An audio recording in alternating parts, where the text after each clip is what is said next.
గుండెపోటుకు నెల రోజుల ముందే మీ కళ్ళలో కనిపించే లక్షణాలు ఇవే.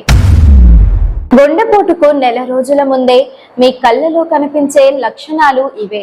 వీటిని గుర్తించి జాగ్రత్త పడటం ద్వారా గుండెపోటు ముప్పును తప్పించుకోవచ్చని సూచిస్తున్నారు నిపుణులు.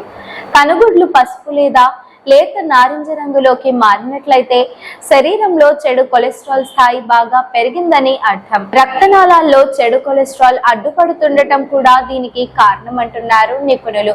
ఇది త్వరలోనే గుండెపోటుకు దారితీసే అవకాశం ఎక్కువ. కళ్ళలో రక్తనాళాలు ఎరుపెక్కి కనిపించడం శరీరంలో రక్తపోటు తీవ్ర స్థాయికి చేరిందనే దానికి సూచన అని నిపుణులు చెబుతున్నారు. అదే సమయంలో తీవ్ర అలసట, నీరసం వంటివి కూడా ఉంటాయని వివరిస్తున్నారు. ఇవి గుండెపోటుకు ముందస్తు లక్షణాలని సూచిస్తున్నారు నిపుణులు.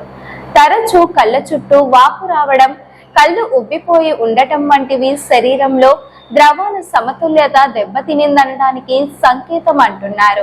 ఇది కూడా గుండెపోటుకు దారితీసే సూచన అంటున్నారు నిపుణులు. కారణం లేకుండా కళ్ళ లోపలి భాగంలో తరచూ నొప్పి రావడం కూడా గుండెపోటుకు ముందస్తు సూచిక అని వైద్య నిపుణులు చెబుతున్నారు. రక్తనాళాల్లో రక్తం సరఫరా తగిన స్థాయిలో జరగకపోవడమే ఇందుకు కారణమంటున్నారు. తరచూ తీవ్రమైన తలనొప్పి రావడం గుండె, రక్త సరఫరా వ్యవస్థలకు సంబంధించిన సమస్య అయి ఉంటుందని వైద్యులు చెబుతున్నారు. అదే సమయంలో కంటి చూపు కూడా దెబ్బతింటుందని చెబుతున్నారు. ఈ వీడియో మీకు నచ్చినట్లయితే లైక్ చేయండి. మరికొన్ని లేటెస్ట్ అప్డేట్స్ కోసం వెంటనే మన ఛానల్ ను సబ్స్క్రైబ్ చేయండి.